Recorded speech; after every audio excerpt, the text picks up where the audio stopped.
Thank you, honourable members. Before we proceed, I would like to remind you that the virtual mini plenary is deemed to be in the precincts of Parliament and constitutes a meeting of the National Assembly for debating purposes only. In addition to the rules of virtual sittings, the rules of the National Assembly, including all the rules of debate, apply. Members enjoy the same powers and privilege that apply in a sitting of the National Assembly. Members should equally note that anything that is said in the virtual platform is deemed to have been said to the House and may be ruled upon. All members who have logged in shall be considered present and are requested to mute their microphones and only unmute it when requested to speak. The microphones are very sensitive and will pick up noise, which might disturb other members. And when recognized to speak, please unmute your microphone and connect your video.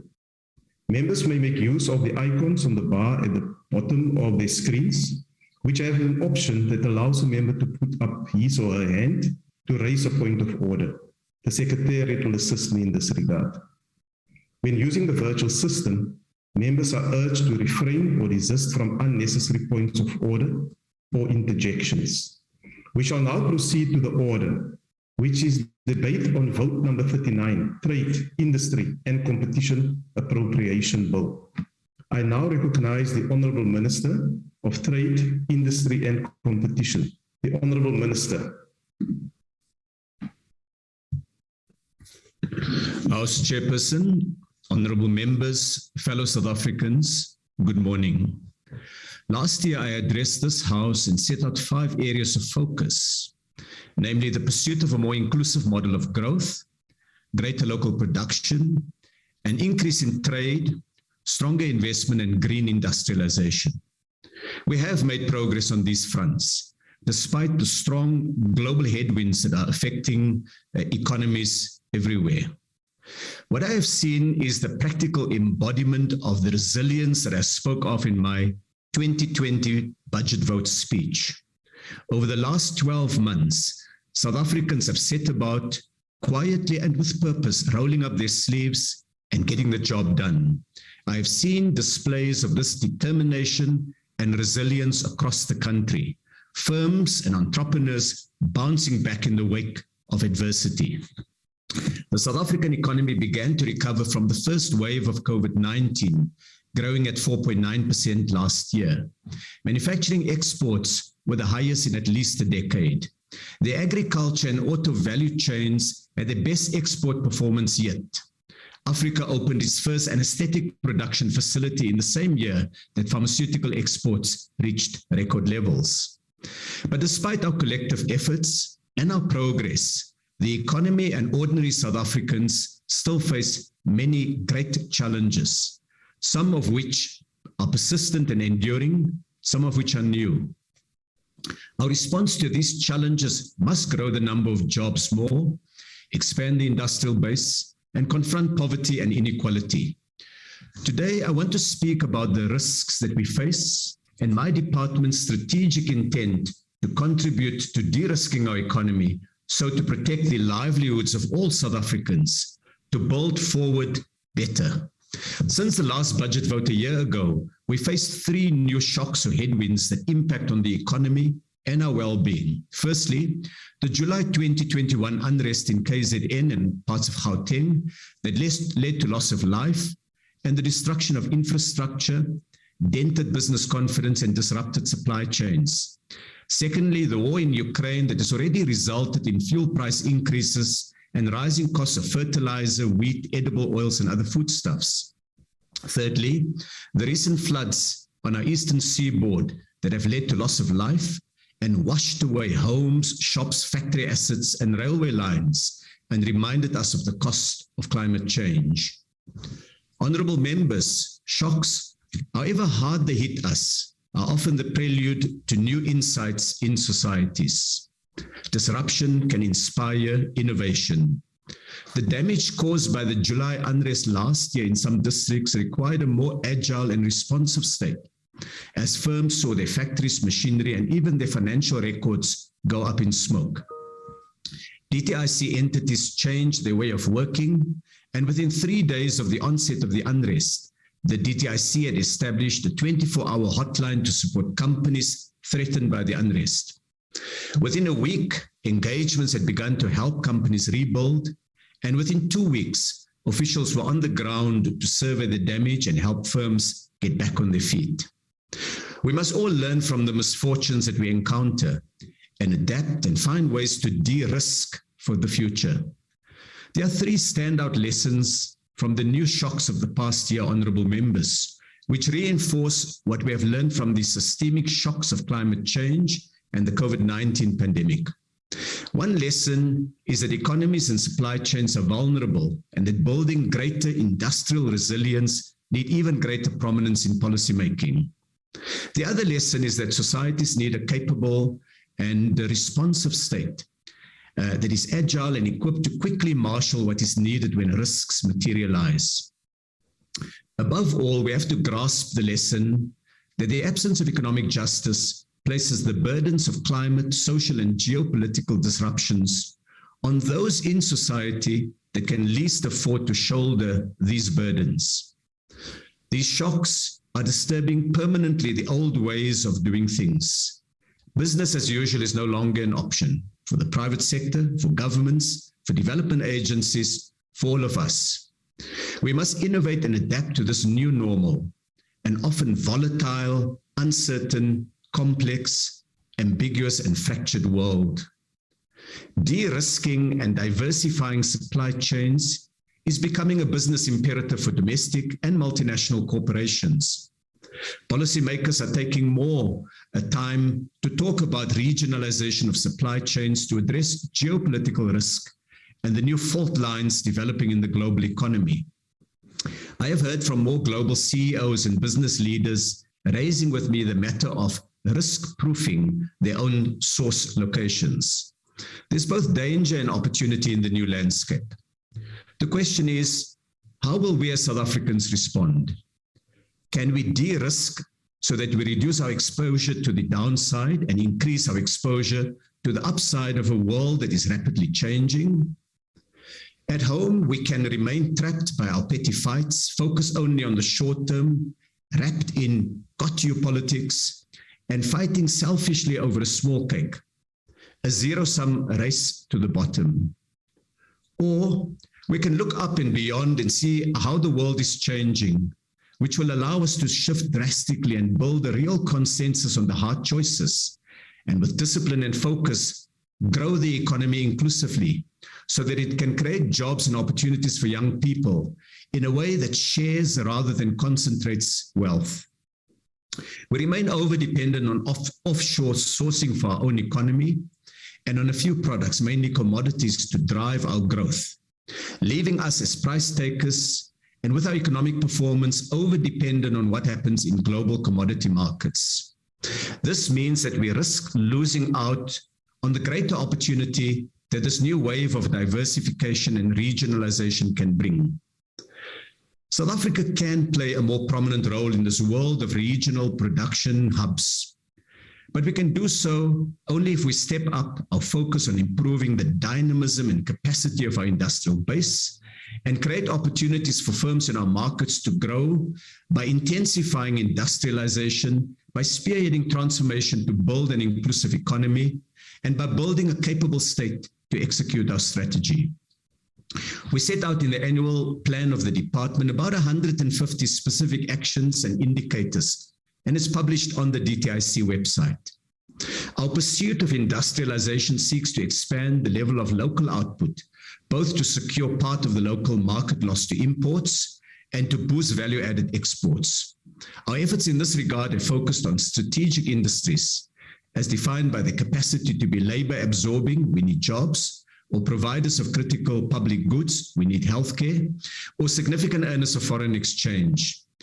The initiatives, be it in the area of encouraging localization of production, social compacts in the form of master plans, strong industrial supply chains to underpin our response to COVID-19 and create an African medical production hub, or our work on the African Continental Free Trade Area, have all sought to provide local industry with a space and the opportunity to acquire the know-how and the capabilities to develop dynamic firms. Our work on spearheading transformation seeks to create opportunities for all South Africans.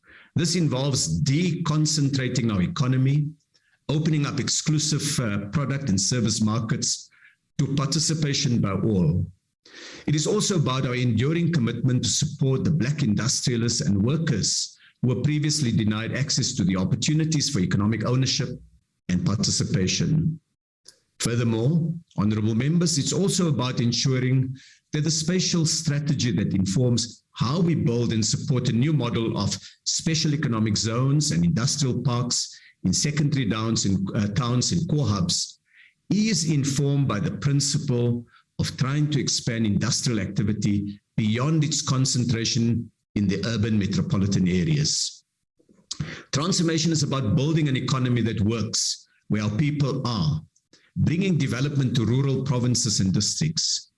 Our revised approach to spatial industrial policy, informed by the district development model, will see the DTIC supporting projects that create jobs, infrastructure, and innovation in districts across the country. The capable state is about administrative capability and efficiency, but it's more than that. It's about working in partnership with business and labor, aligning our work with other parts of the state, such as with our counterparts overseeing the energy logistics and security-related aspects of our work, and building a social compact brick by brick, partnership by partnership, within and across the state, and even more importantly, across our society. This integrated vision of industrialization and transformation is only as strong as our capability to turn them into reality. So, to execute the strategy, we will address our weaknesses, but we will also build on our successes.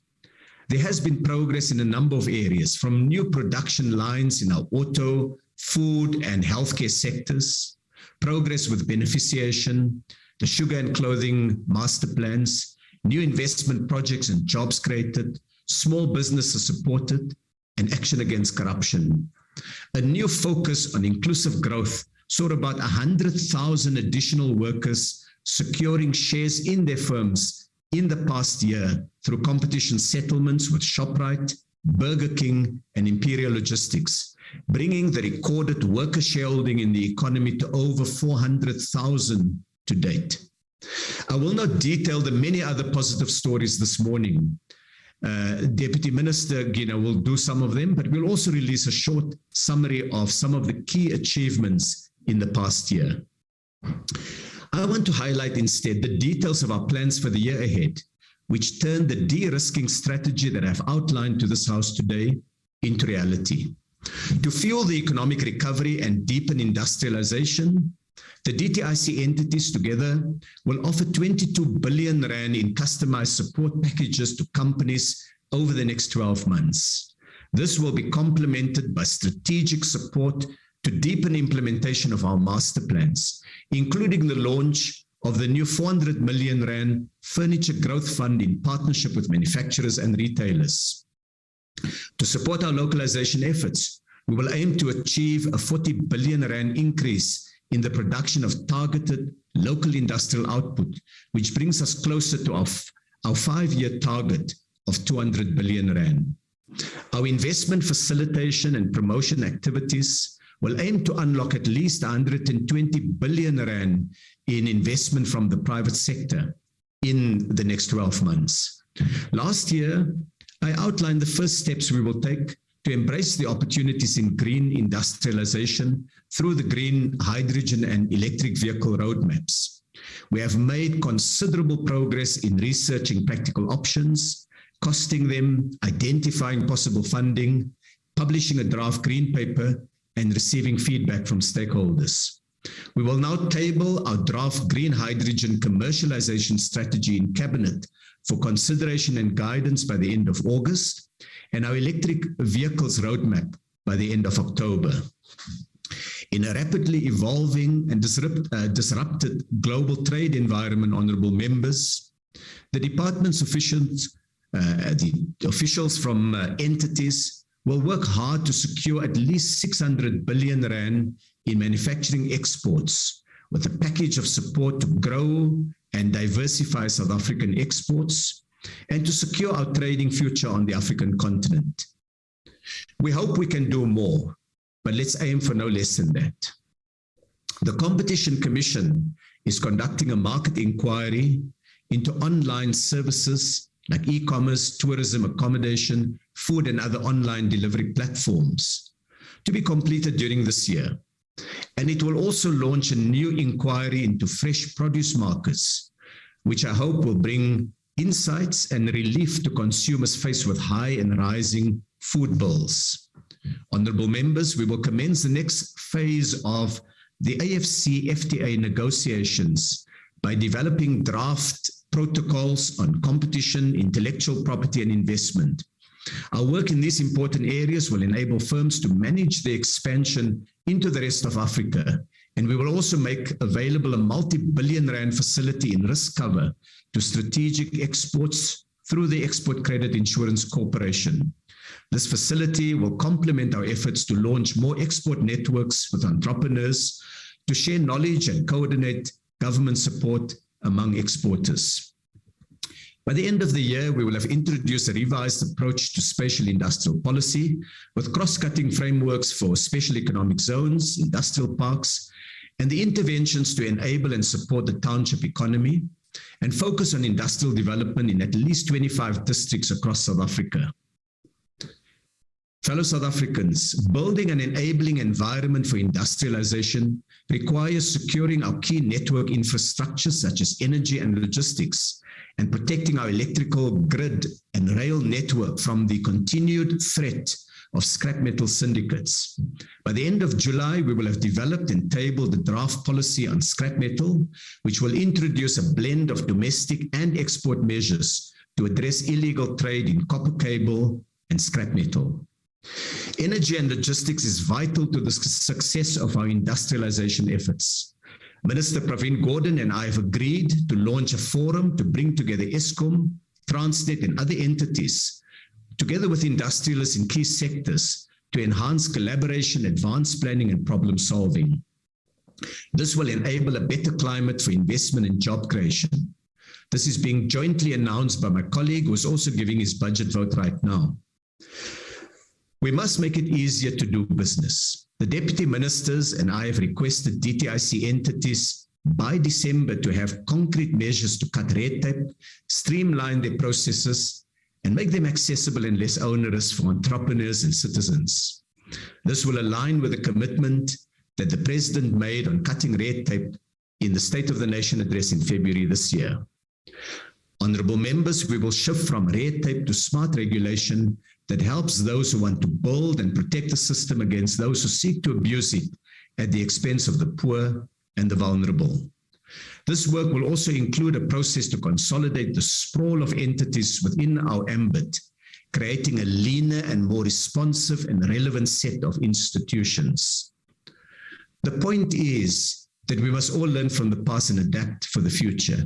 We must continue to show resilience as we build and de-risk our economy, which is essential to our vision of a truly non-racial democratic society.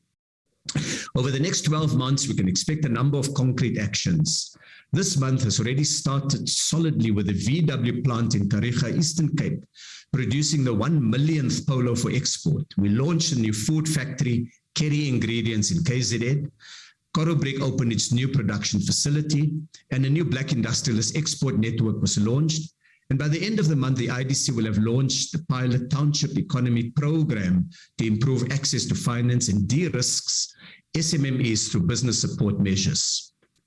By June, Consul will have opened its new glass container production plant in Ekurhuleni with an investment value of 1.5 billion rand. A new steel manufacturing facility plans to open in Tabanchu in Free State. The Japan-South Africa Business Forum will be launched.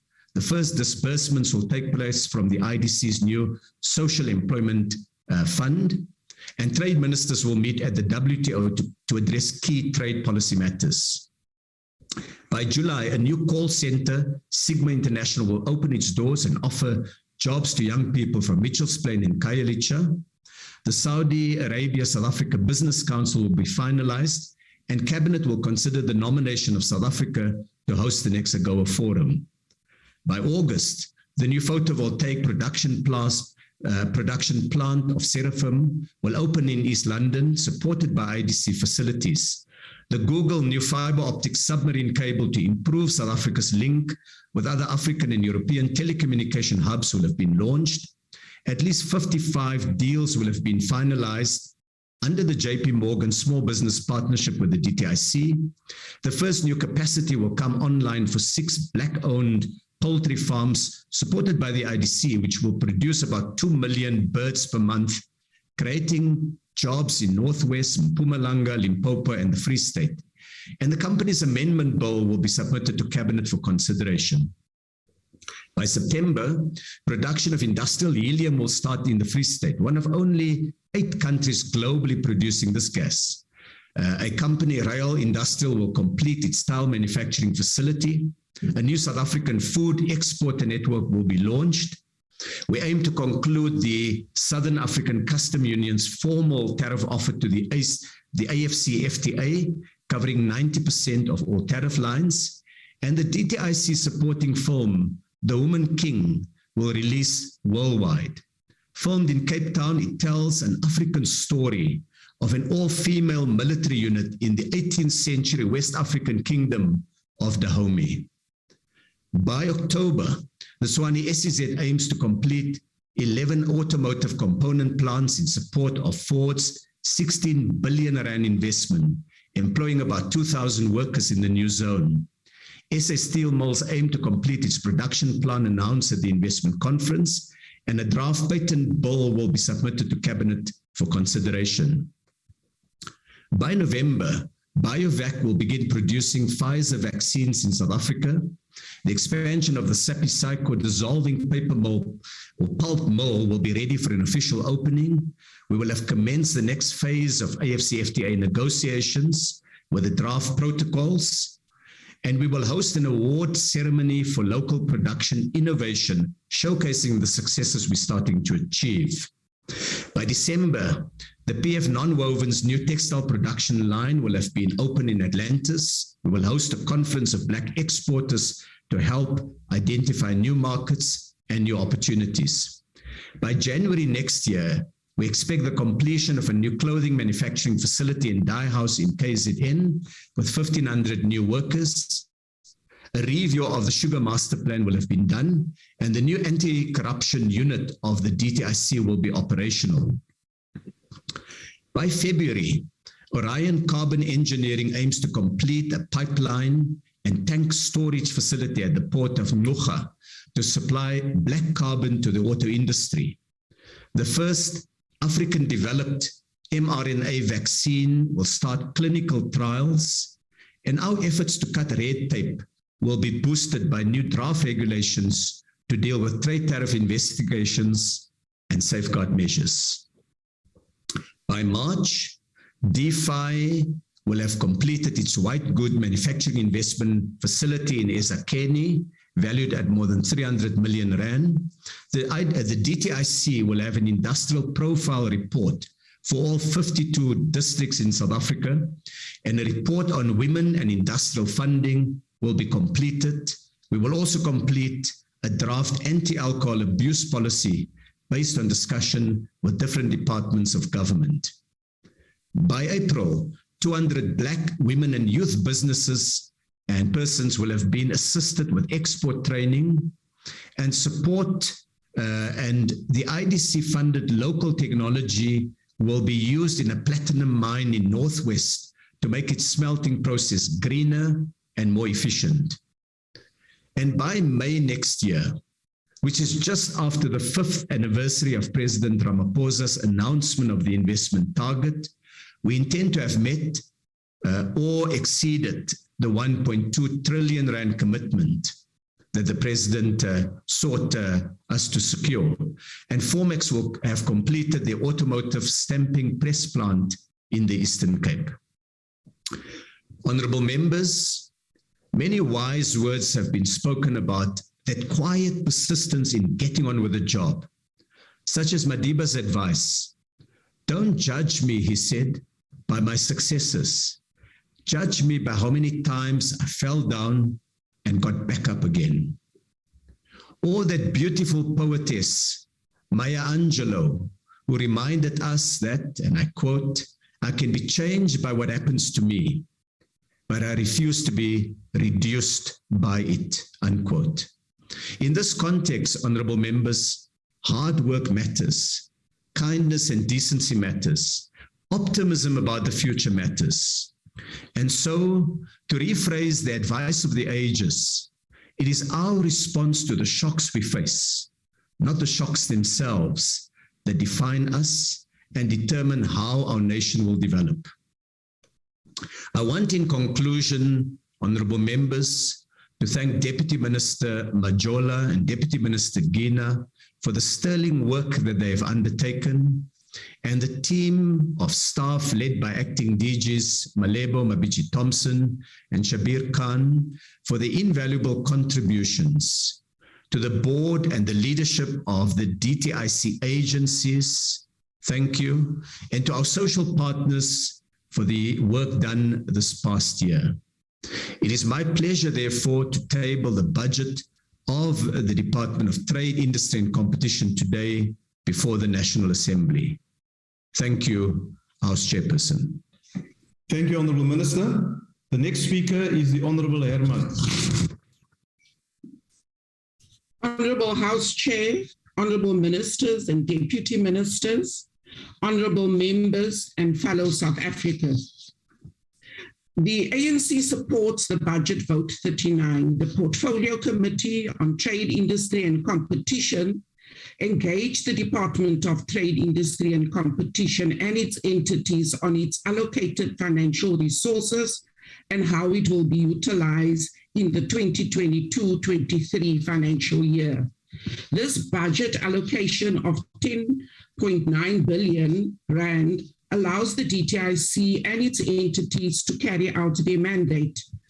The allocated budget is in support of operations of the department, incentives and transfers to its entities. The DTIC sets out to focus on 3 outcomes, namely industrialization to promote jobs and rising incomes, transformation to build an inclusive economy, and a capable state to ensure the improved impact of public policies. The committee welcomed the government's strengthened 3-pronged approach above to address the challenges facing the economy. However, the committee recognized that greater cooperation amongst all spheres of government is essential to achieve these desired outcomes. In its oversight over the DTIC and its entities' allocated budgets and performance plans, the committee will continue to oversee the mandate of promoting structural economic transformation that will ensure economic growth and increased employment, implementing programs that broaden participation of previously disadvantaged, particularly facilitating the creation of opportunities for Black people, women, and youth in economic activities, and developing, implementing legislation to facilitate a predictable, competitive, equitable, and socially responsible environment conducive to investment, trade and enterprise development. In its engagement with the DTIC, the committee noted the reduction in the budget due to fiscal constraints, along with the reduction in funding that had been prioritized for COVID-19 relief interventions in the previous financial year. However, the committee was encouraged by increased coordination of work in the department and of its entities, which will assist in maximizing the available resources. In line with the current fiscal constraints, the committee noted the DTIC's decision to review its current industrial financing interventions for all sectors to maximize impact. It will oversee this during the financial year. The industrial financing program was of particular interest to the committee as it allocated the largest share of the department's budget, approximately 46% of the total budget. As the ANC, we welcome this as we believe that infrastructure spending remains a lever through which industrial development and economic growth can be sustained. Furthermore, through this program, the DTIC provides support to companies and leverages investment that facilitates the growth of the South African economy and creates jobs. The revival of the South African economy is critical for the creation of jobs and reducing inequality. Hence, the committee welcomed the various measures that the DTIC will finance through this budget, such as the sectoral master plans, localization and beneficiation, regional integration, and facilitating global trade, which it continued to use in aiding the implementation of the economic reconstruction and recovery plan. To date, 6 industry master plans, which include automotive, poultry, sugar, furniture, steel, and textile and clothing have been completed, and implementation is at different phases. These master plans are critical in growing our industrial base and building the necessary resilience needed for our economy in the face of global uncertainty. In the State of the Nation address delivered by President Ramaphosa in February this year, he emphasized the need to strengthen the facilitating of localization. The committee is encouraged that the DTIC's second largest program, the Industrial Policy Program, which supports the development and implementation of policies that facilitate diversifying the manufacturing sector and promoting local production, has been allocated 1.7 billion rand in the financial year. Public procurement is one of the key policy instruments identified by the government for industrial development. Through public procurement, the government is able to utilize its significant purchasing power to stimulate economic development and transform the economy. In addition, the Industrial Development Corporation, which is an entity of the DTIC, through its funding vehicles, will continue to support businesses that produce locally. In the 2022-23 financial year, the DTIC aims to facilitate localization worth 7.5 billion rand. The President also highlighted the creation of dedicated capacity in the presidency to focus on reducing red tape across government and improve the ease of doing business. In line with this priority, in this financial year, the DTIC introduced measures to reduce red tape in all its programs. The committee acknowledged the importance of this in improving the ease of doing business, consequently attracting investment. One of the areas that the DTIC and the Companies Intellectual Property Commission have done well in and contributed to the ease of doing business has been the reduction of company registration in just one day. The mechanisms that have already been put in place, and now anyone can register a business in a day. To contribute to broad and inclusive economic development, the DTIC continues to revitalize old industrial parks in rural and township areas by building infrastructure that will make those areas more attractive for investment. Investment into these areas will consequently lead to the creation of job opportunities. This is an important area of oversight for the committee. Recently, the committee visited the Ikandastria Industrial Park in Mpumalanga, where it engaged with different companies operating in that park. Practical work is underway to revitalize industrial parks across the country. In Sheshego Industrial Park, 21.09 million was invested to revitalize the industrial park and consequently attracted an investment value worth 58.28 million. The scope of the project comprises the renovation of 11 factories, the development of digital hubs, and the rehabilitation of stormwater channel. In conclusion, the committee supports the budget vote for the Department of Trade, Industry and Competition, as it will be an enabler to inclusive economic growth and job creation, which is envisaged in the Economic Reconstruction and Recovery Plan. The role of the state has become ever more relevant as we seek to put our economy on a sustainable growth trajectory that is inclusive of all South Africans. We seek to build a developmental state, and the development of the state cannot be left to the whims of the market. The responsibility of government is to strategically think about how state-led investments can help to shape citizens' long-term prospects. We encourage the department to build forward better. I thank you. Thank you, Honourable Member. The next speaker is the Honourable McPherson. Thank you, House Chairperson.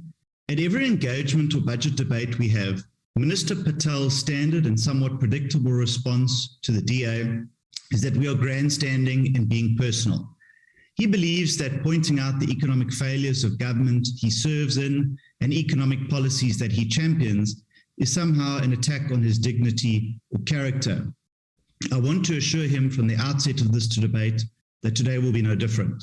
Because the truth of the matter is that what he does or doesn't do is deeply personal for 60 million people in South Africa. The choices he makes, the battles he chooses, or the sides he takes is the difference between putting food on the table or entrenching poverty. And at times, it's the difference between life and death. It is the choice between entrenching state-sponsored anti-competitiveness and lowering costs for consumers. Sadly, Minister Patel, given the choice, will almost always pick the side which most harms our country and the people who live in it. Because being a trade unionist, his natural instinct is always to gravitate towards and align himself with the insiders and to do everything possible to shut out those on the outside. Take, for example, the debate about poultry prices and the effects that tariffs have on it. Millions of South Africans rely on poultry as the cheapest form of protein. However, over the last few years, prices have steadily increased because multi-billion rand JSE-listed businesses have been given state-sponsored protection from imports. This was in reaction to the very same companies who were selling seawater for the price of chicken by brining products with up to 80% seawater. So they needed a miracle to save their businesses and found it in the form of tariffs championed by the DTI. While they have swelled their profits on the back of South Africans, ordinary people are required to pay more. The DA has warned the minister and the department this day was coming, yet they've not listened. They have hidden behind all sorts of excuses about protecting industry, but in truth, they don't care about working class South Africans. If the minister and his department really cared, they would immediately heed our call and drop all duties on imported chicken for at least 6 months to allow consumers to source the cheapest source of protein in the most trying of times. Minister, are you prepared to work with the DA to achieve this? And if not, you should tell us today why you don't believe South Africans should have access to cheap poultry to feed their families.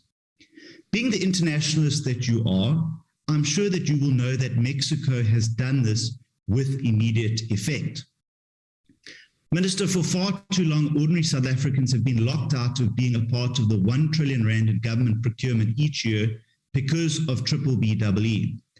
It has become the ultimate system of ANC political patronage, where value for money and social responsibility is not the main driver for delivery. BBBEE is the enabler of a grand ripoff. And I think that government is finally waking up to this reality. And I know this to be true because the tender documents for the port operator of Durban Harbour and Coega exclude BBBEE as a requirement for the first time. This is a major step and one which the DA fully supports. This new dawn in thinking by government has encouraged the DA to finalise our social impact bill, which will leverage state procurement to benefit communities through sustainable development goals and not through patronage and corruption. Ordinary South Africans, particularly low-income Black South Africans, will finally have the opportunity to benefit from government procurement, which will drive economic growth and create jobs. That's why the DA is encouraged by a letter from COSATU that supports the DA's inclusion of SDGs as a form of redress through government procurement in our bill. COSATU are halfway down the road to supporting this historic piece of legislation, and we thank them for that. Minister, the DA is personal with you about issues of the economy and your record in government because it is so personal for millions of people. In KZN, children are eating sand to keep hunger at bay. This is no accident either. It's a result of 3 decades of failed economic policy. You have been involved in this for 10 years, or nearly a third of it. This is why we cannot be nice about these issues. There are no pleasantries to be passed around where nearly 200 children under the age of 5 have died of hunger in January and February alone. There are no handshakes and backslapping to be had when 40% of our country is unemployed. You and your ANC colleagues must account for these failures. Stop blaming everyone else and take bold decisions now. If you want the so-called grandstanding and personal attacks to stop, then put something on the table for us to support. You can start by halting tariffs on chicken and food imports for 6 months and support our bill to end BBBEE. Let me finish off with a quote of my own by the progressive poet and author Michael Bassey Johnson, when he said, "You can believe in whatever you like, in whatsoever you like, but the truth remains the truth, no matter how sweet the lie may taste." I thank you. Thank you, Honourable Member. The next speaker is the Honourable Chwaku. Well, thank you very much, Chairperson.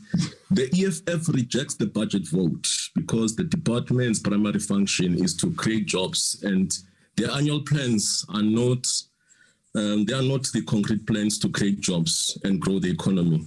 And even their so-called master plan are not plans at all. The department is confused about its core function. It started by saying that the DIT strategic plan and annual performance plan is informed by country's imperatives to address high levels of employment, poverty, and inequality, improve the economy, and ensure that every citizen in this country participates in the economy. Later in their own document, it changes the tune and it says job creation is not their core mandate. The South Africans must just forget that there will ever be anything tangible coming out from this department. Everything is in a planning phase. They have a series of task teams that continue to research the reports that they've compiled. A department that still talks about a job opportunities, not jobs, that are created, it must never be taken, seriously. The economic, the economic policy, the zigzag has led to the economy that is not growing, not creating jobs. White population continuing to own the economy, poor quality of life, and increased gap between the rich and the poor. It must be clear that no jobs will be created under the Department of Trade and Industry, as they contradicted themselves by saying that it is outside their scope. It must be put on record that their key performance indicators are reports, conferences, appearances on TV, and nowhere it says that this year so many jobs will be created. The department has adopted neoliberal policies that cannot create jobs and stimulate economic growth. The department is anti-state-led development, even though its president agreed with the economic freedom fighters that there needs to be a state-led development to stimulate economic growth. The delay in the finalizing of the special economic zone is another indication that the department is not interested in the creation of jobs. The department has allowed South Africa to be a dumping ground of low-grade manufactured goods. The international trade policies still allow goods that could be manufactured locally to be imported, for example, chickens. Mr. Ramaphosa held a series of investment conferences and called the so-called business, big business, to pledge amounts that they indicated that they would invest. And they never did. There has been a jobs bloodbath. There is no clear understanding from the department that the private sector cares about making profits and will do everything to ensure that profits are maximized, even through exploitation of workers. We are still waiting for the report from the department as to how many jobs are created by the wasteful expenditure of the investment conference by Ramaphosa.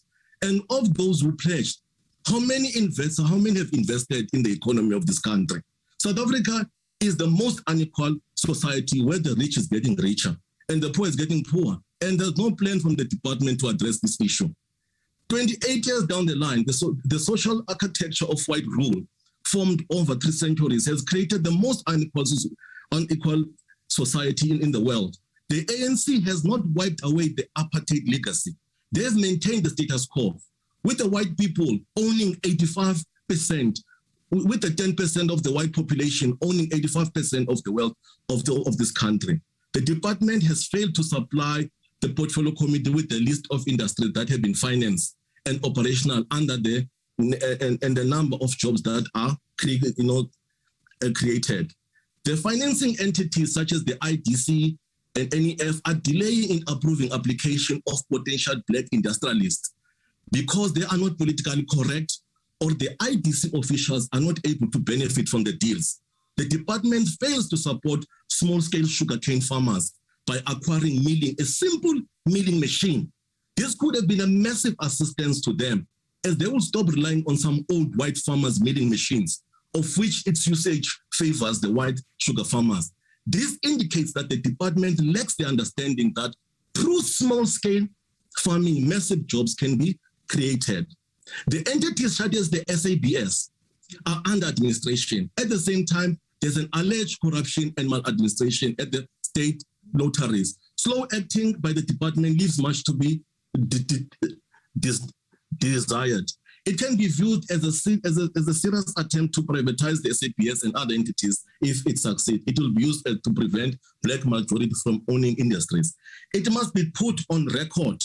Now, as long as the government does not own means of production, such as land and minerals, nationalize the bank to be able to finance the projects for general masses of our people, the economy of this country will remain in the hands of the whites, and it will never grow. And again, if this government does not increase import tariffs to stimulate local manufacturing, goods will still be imported and no jobs will be created in South Africa. It will be created internationally. And again, if it does not support the small-scale farmers, no massive jobs will be created at all. And also, if it does not finalize, because it's playing hide and seek in terms of finalization of the specialized economic zones with special tax incentives, these zones will not be attractive to build industries where people can start to actually create jobs. Now, the EFF vehemently rejects this budget vote because it lacks substance. It doesn't show whether this department is serious in terms of the creation of these jobs. They keep on having what is called master plans after master plans. When I joined this committee, there are master plans and after master plans, and these master plans, they have never been concluded. So with their researchers, with the so-called brilliant economists, it's not even easy for them to say this economy is not growing. So let us look at a different economic policy, such as an economy that will be state-led. Thank you very much, my chairperson. Thank you, Honourable Member. The next speaker is the Honourable Noble. Thank you, Honourable Chairperson. The mandate of the Department of Trade, Industry and Competition and its ability to give effect to its key priorities must be measured against the stark reality of South Africa's economy. With a staggering unemployment of 35.3%, coupled with the devastating economic damage following the July 2021 riots, which cost South Africa an estimated 50 billion rand, little faith remains in government's ability to rebuild and rebrand South Africa. In the President's State of the Nation address, much emphasis was placed on, and I quote, unblocking specific obstacles to investment and business growth, unquote, and to simplify processes, to attract investment and trade. These words were greatly welcomed at the time of the speech. But again, these lofty promises mean little if we do not see clear government commitments and enforcements to this effect. On consideration of the department's latest annual performance plan and budget, it is concerning that although the department set out to reduce red tape across all its programs as per President's State of the Nation address, no specific measures and practices were identified in the annual performance plan requiring action. This failure is critical and leaves little faith that the department has fully interrogated this commitment and identified obstacles in the programs which complicates and hence stifles investment opportunities. This failure, furthermore, hinders the portfolio committee from interrogating the performance of the department and demanding accountability on behalf of the people. The failure to set out clear, achievable outcomes in the annual performance plan is an aspect seen throughout the department's programs.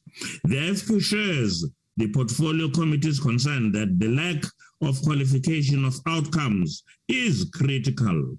Failure and cannot and should not be tolerated. It is vital that the public is provided with clear targets to measure the department's performance.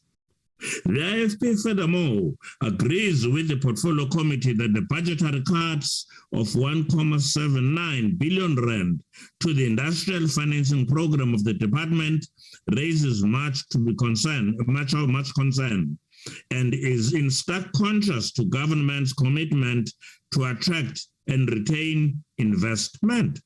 This program serves a vital function to stimulate economic activities by offering incentives in the form of grants, loans, and tax allowances to qualify enterprises.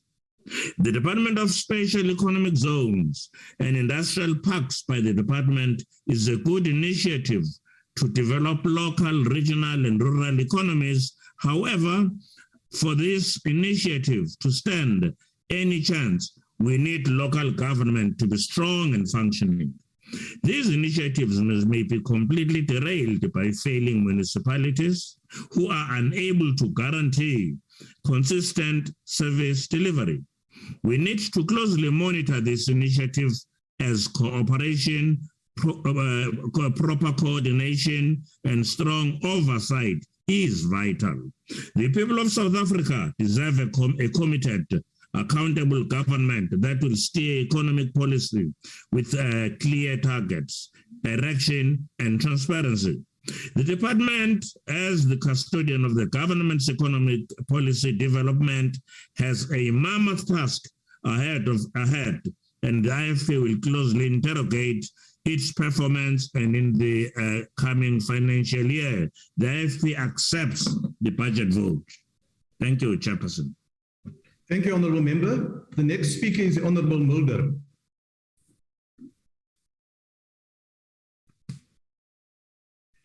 Thank you, Honourable House Chair. The Department of Trade, Industry and Competition has 16 entities. Of these, only 3 are self-funded. These are the Companies and the Intellectual Property Commission, the NEF, and the National Lotteries Commission that has been stuttering under a scandal after the term of its former chairperson, Alfred Nebutanda, ended in November 2020. Agbare voorsitter, die spesiale ondersoekeenheid het gedurende Maart 2022 na ondersoek van die komitee meegedeel dat die Nasionale Lotery Kommissie se raad sowat R300 miljoen verduister het. Geld wat bedoel was vir dwelmrehabilitasiesentrums, ouerhuise, as ook die bemagtiging van vroue en die jeug. Meer as 50 afsonderlike sake van korrupsie en wanbesteding word ondersoek en slegs 12 van die 50 sake is tot dusver afgehandel. Intussen vorder die proses om 'n nuwe raad en voorsitter aan te wys in die komitee maar stadig. The SABS, the South African Bureau of Standards, was placed under administration by the department in October 2018 and implemented a 3-year turnaround strategy, but the financial state of the once proud institution deteriorated to the disadvantage of quality control in South Africa. House Chair, the Department of Trade and Industry and Competition could be seen as the BBBE flagship of the government, with race issue driven by Black Industrial Forum, the BBBE Commission, and a competition tribunal, amongst others. In August 2021, the Competition Commission prohibited a proposed takeover of Burger King in South Africa by an international private equity fund over the lack of historically disadvantaged persons amongst the new owners. The Competition Commission has therefore become yet another unmandated enforcement agency for Black economic empowerment. The Honourable Minister Ibrahim Patel will remember that we debate on ANC government economic development policies quite often in the committee. The Department for Trade, Industry and Competition is probably the key driver to contribute towards economic growth and specifically economic recovery during the aftermath of state capture, corruption, and the devastating effects that COVID-19 regulations had on the South African economy. But House Chair, the way that BBBE has manifested in South Africa resulted in the widening of the gap between rich and poor since 1994. In fact, amongst the highest in the world. Despite the ruling party's mandate to redress inequality, the number of Black business owners has decreased, with the result that BBBE only benefited a few. BBBE has already failed. ANC policies has created new inequalities, and by simply enforcing the very same policies will most certainly result in the same enhancing legacy of poverty and destruction, of which of course will be remembered in the future as a legacy of the ANC government. And I will repeat this, the destruction and poverty will be talked of or thought of in the future as a legacy of the ANC government.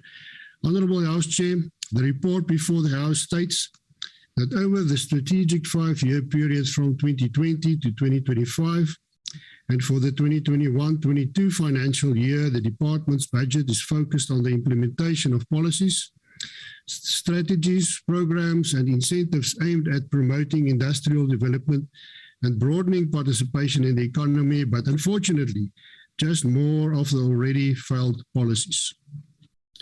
The purpose of the development of special economic zones as a way to promote inclusive economic transformation and to industrialize the economy through the development of special economic zones, industrial parks and Black industrialist program is already under threat because of the fact that Eskom is in no position to provide electricity to support these initiatives. And as with the district municipality model, local government is failing South Africa and cannot supply the support as far as electricity, water, roads, etc. is concerned. Honourable Chair, South Africa need a total new relook and even a new dispensation as far as economic development and growth is concerned. Therefore, the Freedom Front Plus will not support this budget vote. Thank you, Chair. Thank you, Honourable Member. The next speaker is the Honourable Three.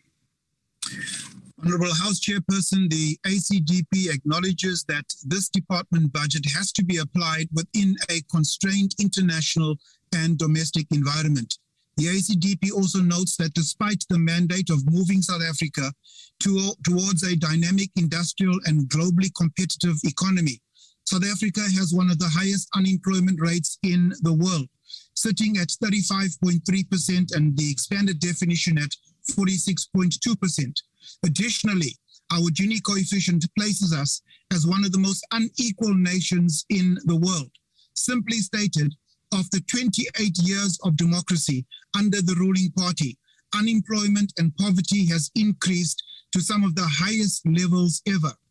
The ACDP notes the potential of the master plans as an intervention for industrialization and economic recovery. These, however, are not without their challenges. For example, the sugar industry. Cane production here is increasing, but mills are closing down. This is a recipe for disaster, particularly for our small cane growers. The ACGP calls for the scrapping of the health promotion levy or sugar tax, as it is counterproductive in that your affected industries purchase less sugar and then use sugar alternatives that are more harmful than the sugar itself. The ACGP has at times been the lone champion of beneficiation as a policy tool for economic and employment growth. South Africa has some of the richest mineral deposits in the world, and we cannot in perpetuity export the majority of our raw materials only to import the finished product. By doing so, we create jobs outside of South Africa rather than internally. And we perpetuate the colonial dogma that Africans will remain consumers of goods rather than being producers and innovators. With that said, it would be remiss of me not to warn political parties and the people of South Africa about the World Health Organization governing body and the World Health Assembly meeting to be held in Geneva, Switzerland this weekend, where Provisional Agenda 16.2 will be discussed.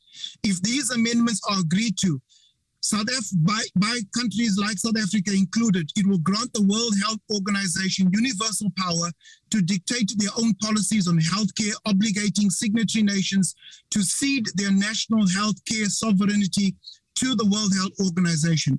This body would then have decision-making authority to intervene in government policies of any nation in the world without our permission.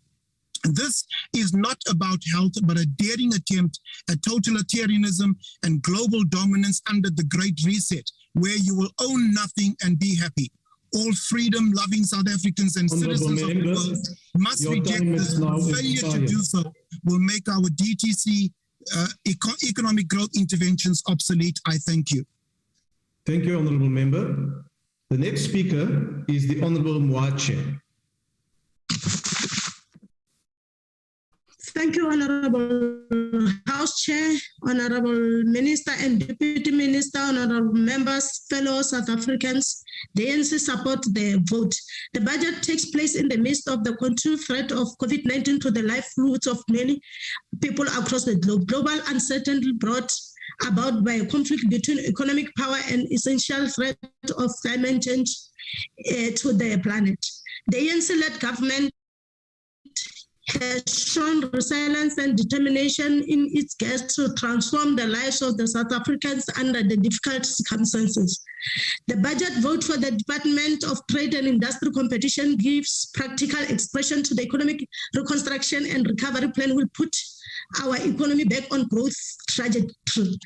The budget allocates 5 billion to the industrial financing program. Through this program, the DTI support the implementation of the economic reconstruction and recovery plan and the reimagined industrial strategy by providing incentives through the automotive incentive scheme, Black Industrialist Program, agro-processing support scheme, strategic partnership program, aquaculture development and enhancement program, and clothing and textiles competitiveness program. Approximately 3.6 billion is allocated for transfer to the DTIC entities which support small and medium-sized businesses. The special development program promotes inclusive economic transformation through industrialization of the economy by developing and funding SAZs, industrial parks, and the Black Industrialist Program. This will be driven through the district development model. The focus will be on governance and arrangement through strong commitment from all spheres of government. The development of strong and credible investment promotion and facilitation plans. Community involvement and facilitation, hybrid ownership, and feasible financial models. Special economic zones are essential drivers of economic growth, localization, and structural transformation.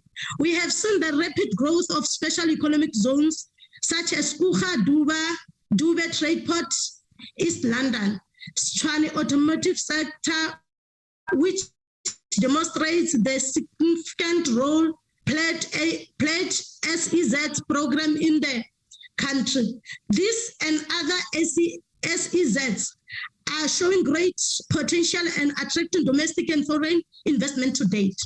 There were 10 special economic zones with an investment of 22 billion, and to date, 19,000 jobs had been created from SEZs. As part of the economic reconstruction and recovery plan, the SEZs will be an important element of regulating manufacturing-led industrialization in accelerated manner. The revival of industrial parks is essential in promoting decentralization of industrialization to the less economic activity-laden areas such as township and semi-rural areas. The revitalization program is meant to improve industrial infrastructure, which has aged because of the exit of investors in the last few decades. Working with provincial government, investors are being sourced to settle in these parks and create jobs. Honorable Tsako, mmuso o eteletšeng pele ke ANC o ema nokeng dikgwebo tša batho baso. O thotholetša gore go be le mošomo le go tlhabolola ikonomi ya naga ya rena. Provinceng ya gešo ya Limpopo, IDC e tla thušitše dipeeletšo tše bilione tše 14 tšeo di tlilego ka mešomo le dikete tše 22. Re lebogiša batho ba go swana le bo Roland Rakube go tswa kwa go Lapha la Borwa Limpopo. O tlhotše mešomo ye 71. And also he runs the only black industrial gas company which supplies gaseous oxygen to Palabora Copper. Re lebogiša gape le Zora Gana go tswa Polokwane yo a nago le kgwebo ya go dira ditailse tša concrete, o tlhotše mešomo e 67. Honorable Chair, the South African township economy is estimated to be about 100 billion. It is therefore essential that industrial park must also be catalyst for the township and the rural economy. This means that the parks must respond to how it plays a facilitation role to promote emerging township and rural enterprises. A lot needs to be done to identify youth innovations and be nurtured into sound business proportions. The places an obligation on government through the district development model to consistently roll out the programs in our community. Our economy is therefore founded on our SEZs and industrial parks. Their success is critical for sustained inclusive economic growth. In conclusion, Honorable Speaker, I wish to conclude to quote the former General Secretary of the United States, Ben King.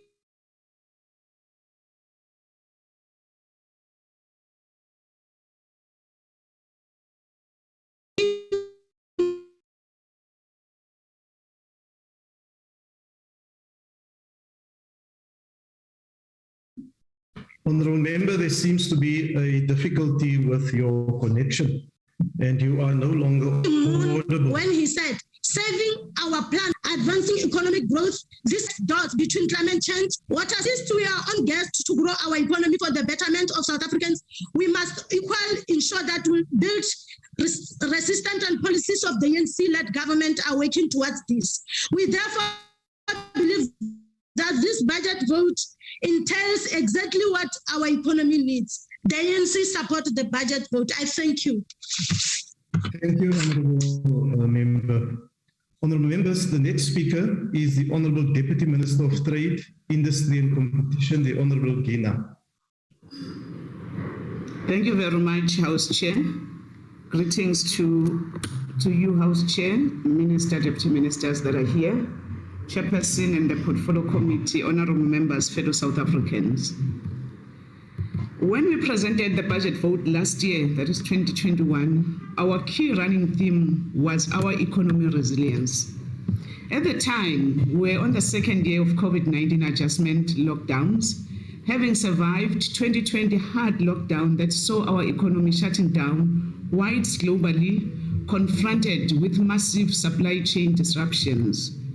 But the robustness of our economic base, our sophisticated financial institutions, and other advanced sectors of our economy demonstrated resilience in the face of shocks and tailspins.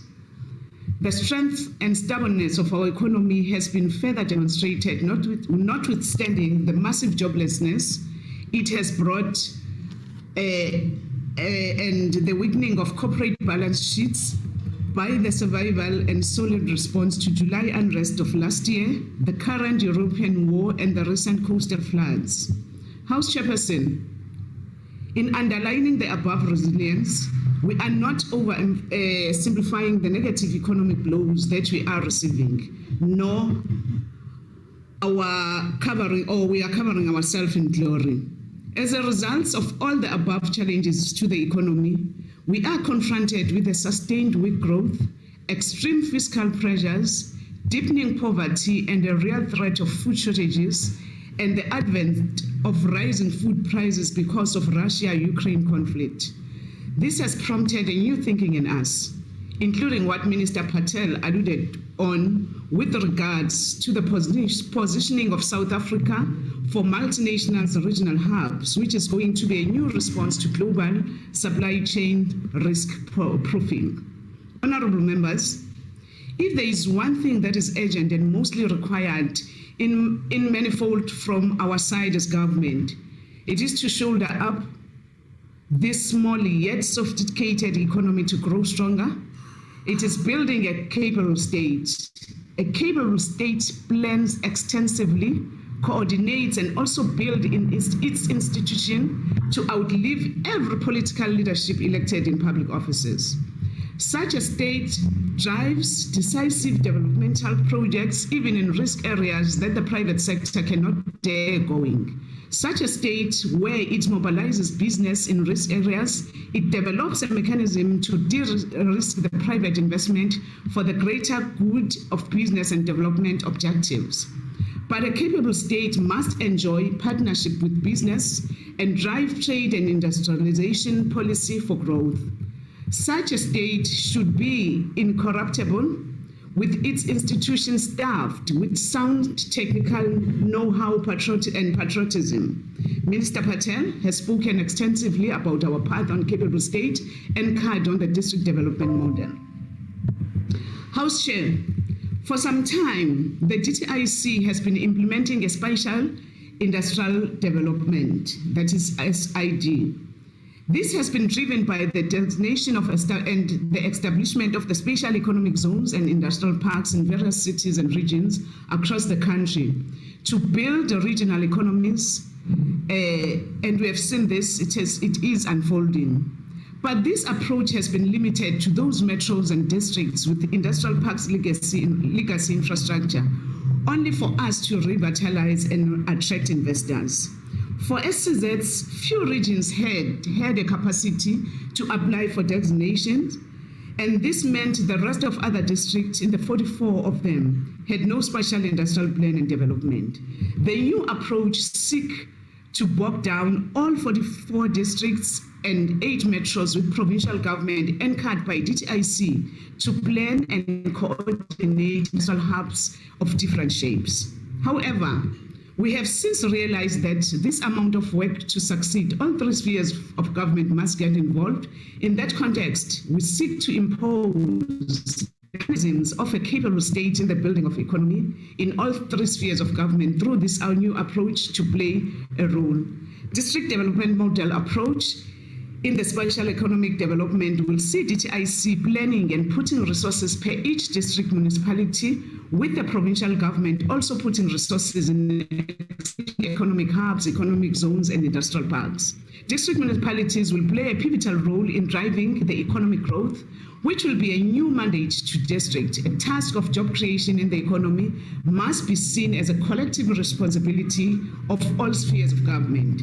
District municipal LEDs working with national government economic cluster departments and provincial government involved in the economic development will now be entrenched in this approach that DTIC is bringing. At the center of catalyzing the industrial hubs, parks and spatial zones is the drive to fast-track the level of localization as a fundamental policy of industrialization and resilient national economy that is self-sufficient and strong.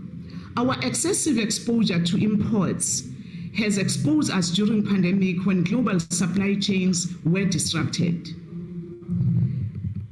Honorable House Chair and honorable members, it is interesting to note that what started as a far-fetched dream from President Ramaphosa to launch an investment drive has already produced commitments of more than 95% targets, despite COVID-19 fears. This achievement translates to 1.14 trillion of 1.2 trillion overall target by the president when he announced this initiative in 2018.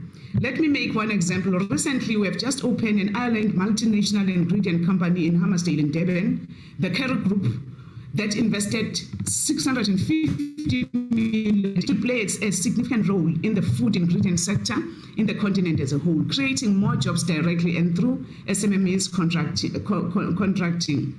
I think, again, House Chair, we need to share more with the honorable members so for them to know exactly as to say the commitments that were made in the investment, the presidential investment conference. We see the fruits, the commitments are adhered to, and we see those investors coming to our country. It's one area where we must be open so that honorable members can be aware of this and not criticize from the unknowing background.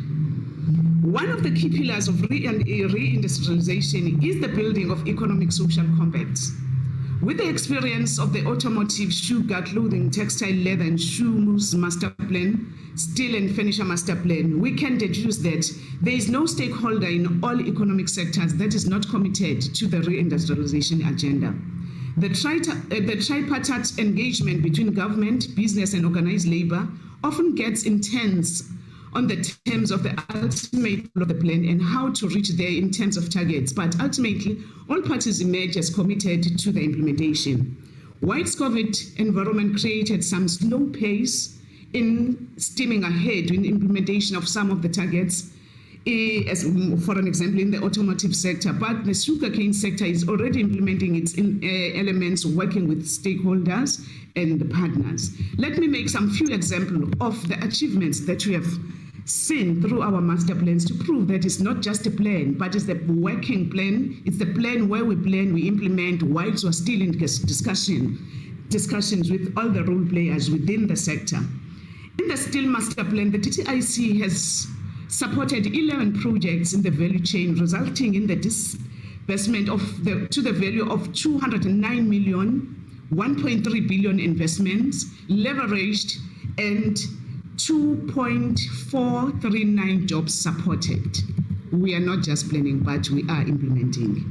In the poultry master plan, 10 black contract growers have been established, leveraging investment of 336 million with 122 new jobs created. In the sugar master plan, ShopRite is partnering with the South African sugarcane growers to promote the sale of locally produced sugar in its 1.189 stores. And there's so many discussions that we are with when it comes to the sugar master plan. Right now, we know exactly, even when we have listened to the Minister of Agriculture, we are together in making sure that when it comes to this master plan, our black growth, the black growers do benefit, and it's what we are engaging with as the Department of Trade, Industry and Competitions too. In the Autos Master Plan, the Automotive Industry Transformation Fund is supporting 6 companies with funding of 82 million, but more importantly, access to orders of 1.8 billion. We are generally encouraged by the collegiality and commitment of all sectors that have achieved in the signing of these master plans. We see no retreat and backhand auto maneuvering by all the stakeholders.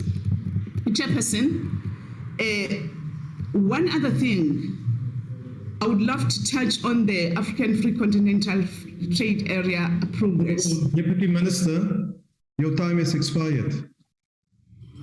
Thank you. Thank you very much, Chair. Thank you so much. Thank you. The next speaker is the Honorable Malamache. Thank you, House Chairperson, Honorable Ministers, Deputy Ministers, Honorable Members, fellow South Africans. As African National Congress, we support the budget vote number 39. It is of great honor and privilege to be service of the people of South Africa. Let me start by quoting Amilcar Cabral when he said, open quote, always bear in mind that the people are not fighting for ideas, for things in anyone's hand. They are fighting to win material benefit, to live better, in peace, see their lives go forward, to guarantee the future of their children. It is along this line that the ANC has been given a mandate by the people of South Africa to defeat unemployment, poverty, and inequality. They trusted hard structurally to transform our economy, to do away with over-concentration of our economy, and ensure their participation in the life of economy. Apartheid has left country with an economy characterized by excessive level of concentration of ownership and control, as well as the lack of participation by all South Africans.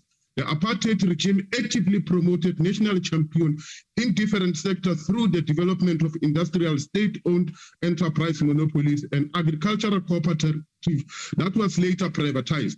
The regime also condoned industrial cartels in their efforts to promote the interest of a minority. The ANC-led government is hard at work to challenge all of these and ensure that the vast majority of South Africans do not remain buried in the land of their forefathers. The economic recovery plan places considerable emphasis on reindustrialization, export promotion in key local areas. The primary means through which this will occur is through sectoral master plan. In support of this, the Competition Commission has activated its exemption provision for the steel, sugar, agriculture, and manufacturing sectors. This will enable deeper cooperation amongst firms to support localization and export promotion with small businesses and firms owned by the previously disadvantaged persons. This will be instrumental in decentralizing our economy, making it more inclusive, as the evidence has shown that the high level of concentration of ownership in many sectors of the economy are inimical to growth, the entry of the Black South African into economy, effective growth. Inclusive growth must mean that Black people are no longer relegated to being laborers forever. Inclusive growth, it is to have a real meaning in South Africa, must embrace the need to increase the participation of Black people, women, youth in all aspects of business, including as shareholders, managers, entrepreneurs. The increased budget of 87 million to the Competition Commission will ensure that the Commission is sufficiently empowered to work towards ensuring that we have a growing, decentralized, and inclusive economy. Musonishwa, the recent research by the Competition Committee has found that economic remained concentrated 15 years since the Act was promulgated. As a result of continued high level of concentration, the Competition Amendment Act was promulgated in 2019 with a specific aim of adequately equipping the Commission to address two persistent structural constraints in the South African economy, namely the high level of economic concentration in the economy and the skewed ownership profile of economy. If we do not deal with these structural systematical constraints, we will not be able to transform the economy. Greater competition foster greater efficiency, innovation from firms, and in so doing reduce prices to the benefit of other firms in economy delivered by the state, purchasing product, services, and consumers. A more competitive economy results in higher growth, job creation by enhancing the ability of domestic firms to replace import, expand export, greater innovation, also creating new opportunity for businesses. The Competition Act further seeks to also ensure that such growth is more inclusive, addressing past exclusive through actively promoting transformation and SME participation as a public interest objective in its enforcement action. The work of the Commission through its market inquiries sought to protect the South African public from the wrath of unscrupulous conglomerates. The data inquiry found that the data prices were excessively high and anti-poor. A settlement agreement was reached with the network provider to reduce data cost by 35 to 50%, to offer extensive zero rate of educational and government website along with some daily free data. This has ensured that the poor are not left behind considering the digital era we live in. The Commission also worked tirelessly to monitor the prices of food in the market on a quarterly basis. This meant to protect ordinary South Africans from the unjust Googling price by the same conglomerates, reducing barriers to entry and increasing the participation of small business, important, contributing to dynamism and transformation of ownership in the economy. Small businesses are the greatest creators of employment, and the support provided by the Commission in protecting small business in this regard is necessary and critically for our transformation. But to Baba Sulitzi Shori, Buraba Botana Gamugane Banale Mapigo out Pinkishano Garem Ruana, Le Fapale to Sijemi, Kamugari Lojeri or Scafana, Zena to Agajebu Yagapili, read the African National Congress. We believe that the budgets will further empower and strengthen the important role that the Competition Commission is in it and ensures that we seek to improve the life and the living conditions of our masses. We therefore want to take this opportunity to further say, thank you. Thank you, Honourable Member. Thank you, Honourable Member. The next speaker is the Honourable Hendricks. Thank you very much, Honourable House Chair. Honourable House Chair, does the Department of Trade and Industry take the vision and mission of President Ramaphosa seriously? We've just heard the criticism now about data. Nothing is being done by trade and industries with regard to ensuring that South Africans, especially those in poor areas, don't have access but have a right to 1 kilo gig of data. So Al-Jamaa does not think that the Department of Trade and Industry take anything seriously which the President shares with the nation. We haven't heard a response to the roadside business opportunities the President alluded to. This is the responsibility of many departments, including trade and industries. While it is acknowledged that South Africa has a conspicuous presence and a firm foothold in the African Union and BRICS, can we proudly say that South Africa is playing a meaningful role in its own interests and that of the continent? I don't think so. Can we argue that in the African Union, South Africa has contributed substantially, and if so, then how have South Africans gained from membership, factoring in the socio-economic woes that the country encounters? Since South Africa became a member of BRICS, have we gained a win-win scenario, bearing in mind that we hold the smallest position financially? We even allow them with the mega projects to engage in forced removals and to demolish homes. The export marketing assistance scheme must be transparent on how the poor sector of our population benefit from the scheme, and the support for the businesses adversely affected by the riots in July last year. The South African Pavilion project that organizes exhibits in Dubai and other countries should play a more inclusive role for marginalized communities to benefit economically from such exhibitions. It is indeed good to note that South Africa has access to large economic markets such as North America, Western Europe, or the EU. But what efforts has South Africa made to retain the interests of the smaller markets where innovation and growth also take place with smaller risks? We are going to hear the Prince and the Minister talk, and I hope they can address some of these issues. The department's support for dynamic companies that weave in economic inclusion, to what extent is this inclusion of the marginalized communities? The marginalized communities should be included. This Department of Trade and Industries has a record of being in bed with big business. I hope the Prince and the Minister can respond to Parliament and tell us that they are not in bed with big business. Thank you very much, Honourable House Chair. Thank you, Honourable Hendricks. The next speaker is the Honourable Cuthbert. Honourable House Chairperson, cognitively dissonant towards the long-term consequences of government-led import substitution, Minister Patel has forged ahead with these plans to localise up to 20% of all non-petroleum goods. There's a certain emotive appeal to local is lacquer that resonates with South Africans who find themselves out of work, living in poverty, and looking for a convenient scapegoat upon which to lay the blame. The reality is that localized goods for which there is no specialization will soon start to decline in terms of quality and increase in price due to diminished competition and a lack of international market access. Ultimately, economic growth starts to slow as other countries put in place retaliatory measures and workers who rely on the export of goods lose their jobs. This policy is being pursued in the context of rising cooking oil, fertilizer, transport, and wheat prices as a result of the Russian invasion of Ukraine. Coupled with inflation gathering pace towards the outer limit of the targeting ban, and we find ourselves in a full-blown cost of living crisis. As much as the governing party likes to virtue signal about fighting inequality, poverty, and unemployment, this comes across as inauthentic.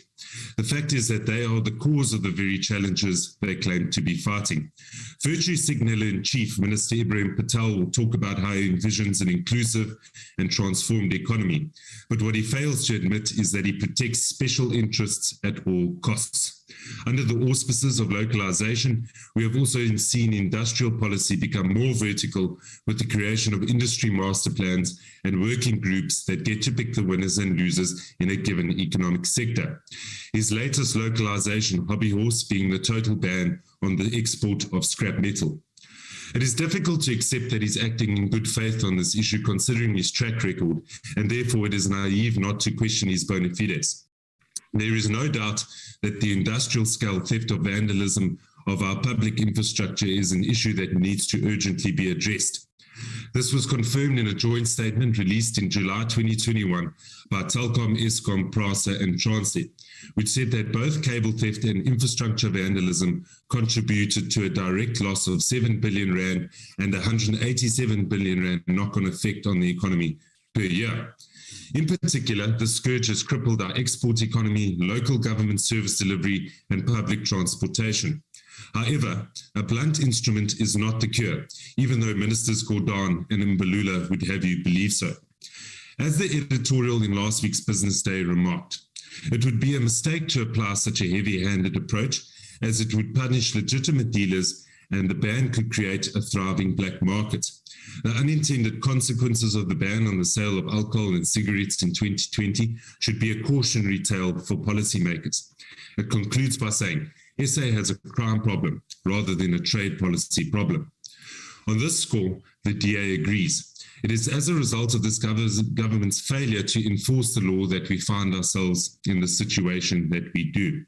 This is why we have put forward a series of local, provincial, and national interventions that we believe will go away in addressing this crisis.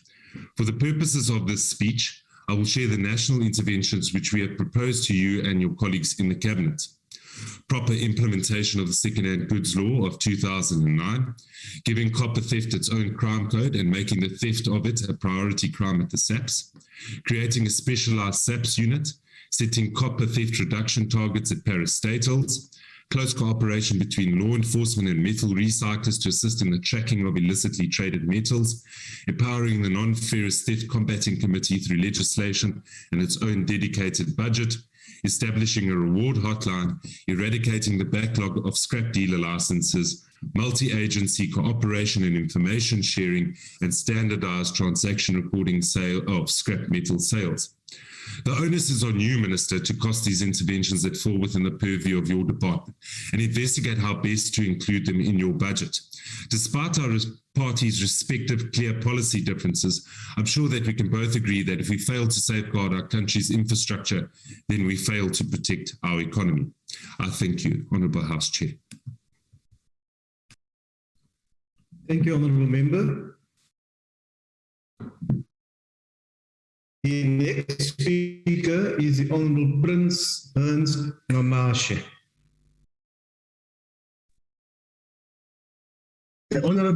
House Chair, honorable ministers and deputy ministers, honorable members, fellow South Africans.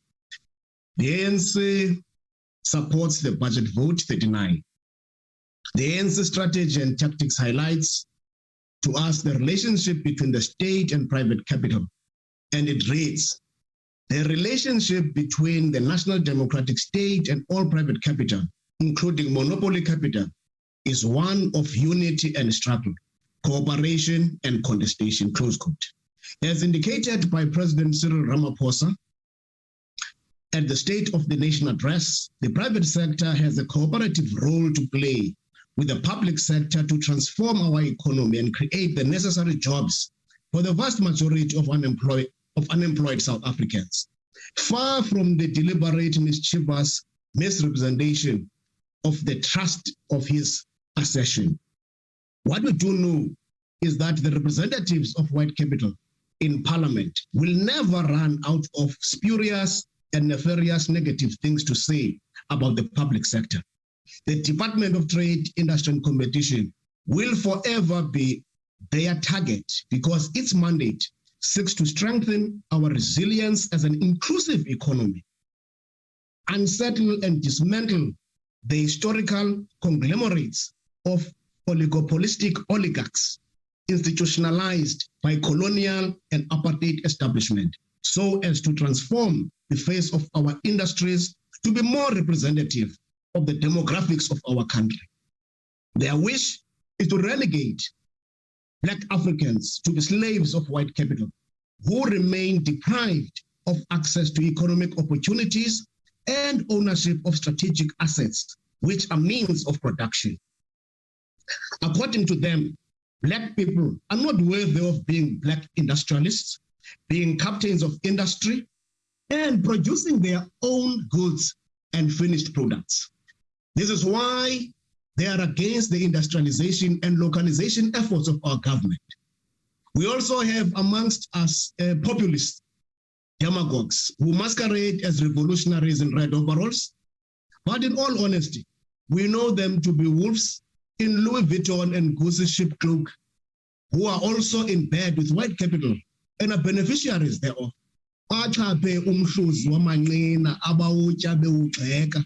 Umqolo wabo uphandle kweli sebe lenkawu likrelekrele basithele ngalo. The introduction of sector master plans is predicated on the reimagined industrial strategy, which is laying out the plan for achieving greater, greener, and more inclusive growth with more jobs, and is meant to resuscitate our industrial and manufacturing capabilities. Our sector master plans will help us achieve in bringing together the role of government with other social partners as the economic recovery and reconstruction plan puts it. We are determined not merely to return our economy to where it was before the coronavirus outbreak, but to forge a new economy in a new global reality. At the center of forging this new economy is the intricate role that the state has to play in public investment schemes. And there are people who are direct beneficiaries of this, who, without the support of the government and our Black empowerment policies, would otherwise never have had the opportunity to participate in the life of our economy. Thus, the Black Economic Empowerment Policy Compendium is a strategic imperative we are neither ashamed nor apologetic to implement. That is why we applaud people like Pavilion, who lives in Benoni. She is a poultry farmer empowered by the Poultry Master Plan. She has 6,500 hens for her egg-laying business, which is expanding now into broiler production. An amount of 1.79 billion is allocated to the industrial policy, which supports the development and implementation of policies that facilitate diversifying the manufacturing sector and promoting local production. Many more previously disadvantaged people will be empowered through this program. In addition, the Industrial Development Corporation, through its funding vehicles, will continue to support businesses that produce locally. In the 2022-23 financial year, the IDC aims to facilitate localization worth 7.5 billion. The ITC has funded and is providing support to people like Maishela Maloka and Kate Machaba, who are running an asphalt company where they manufacture hot mix, alphate, and does placement of different surface seals with an on-site logistic offering. They have thus far created 30 jobs. The firm boasts one of the few technologically advanced and fully automated plants in the country. Without the support of government and black economic empowerment policies, these young people may never have had this opportunity. Asigonqe siyaqhuba singena juju, bethanda bengathandi. The state can never be left to be a spectator in the economy, as the reality of the matter is that free markets themselves are products of state intervention. In other words, markets are not freestanding realms in which states can intervene for good or ill, but rather they are outcomes of public as well as private action. Therefore, the logic that the state should not intervene in the economy is without merit and not scientific, as some amongst us want us to believe. Honorable House Chair, South Africa is part of the continent. Trade facilitation through the African Continental Free Trade Area will be instrumental in opening up markets and creating value chains in the continent. This will be highly beneficial for our Black industrialists and presents an opportunity for industry and for new industrial entrepreneurs to build sustainable businesses. It will further be instrumental in building resilience for the continent, reducing the reliance from the powerful global forces. There are already few South Africans who are expanding their business throughout the continent. Nsekeliela, who sells wine to Ghana, Tami Goa, who exports cooler boxes to Mozambique, and Doron Barnes, who sells steel to the DRC. Oh, bububungqina bokunaba komzila wabantu bakokwethu kwilizwekazi abayinxalenye yokuphila kulo. Bengeyomiqhakwe, bethobela behlonipha imithetho yorhwebo nentengiselwano. In this regard, we are steadfastly determined to create new industries. Work is underway to create opportunities for farmers in the hemp and cannabis industries, which has the potential to create in excess of 130,000 jobs for unemployed South Africans in the Eastern Cape and KwaZulu-Natal.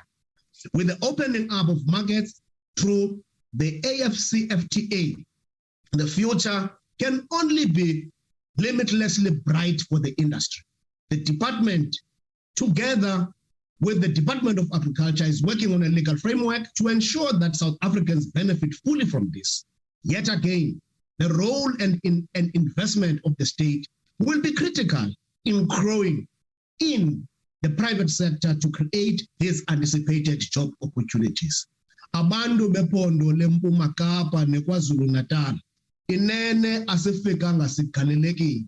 Sizimisele ukuthethathethana nabantwana begazi, ikumkani nenkosi kwanoluntu jikelele kudalwe amathuba ngokuveliswa kwentsangu.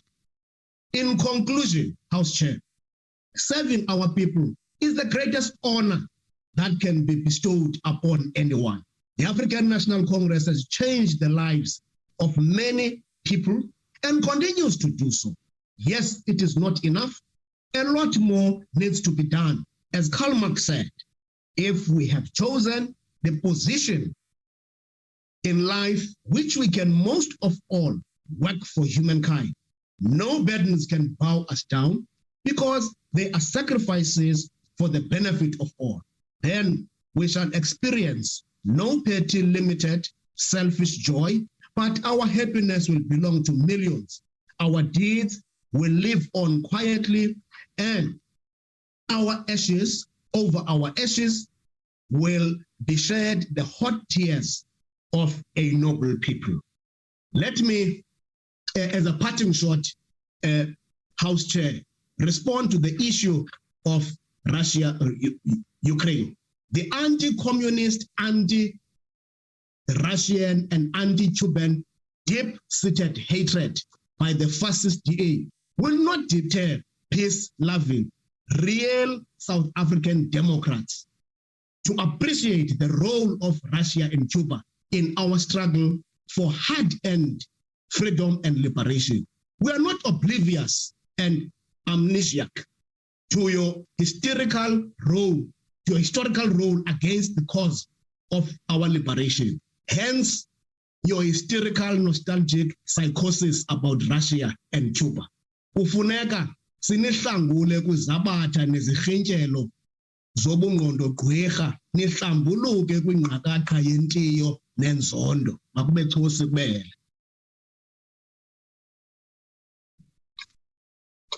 Thank you, Honourable Member.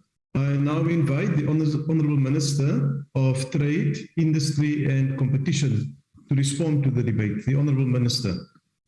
Thank you very much, House Chair, and thank you to the various parties for their contributions. I, in particular, have taken note of some important comments by Honourable Hermans, Honourable Matse, Honourable Malimetsa, Honourable Ngobo, Honourable Burns Namashe, Honourable Tring, and Honourable Hendricks that pointed to specific areas that we will be following up.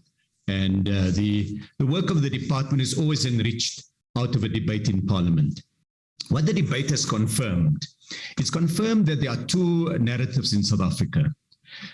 First, there's the narrative of the DA and the EFF, filled with doom and gloom, unable to see what South Africans are doing, what firms and small business in partnership with government is doing in very difficult circumstances to create jobs, to help to grow the economy, to feed the nation.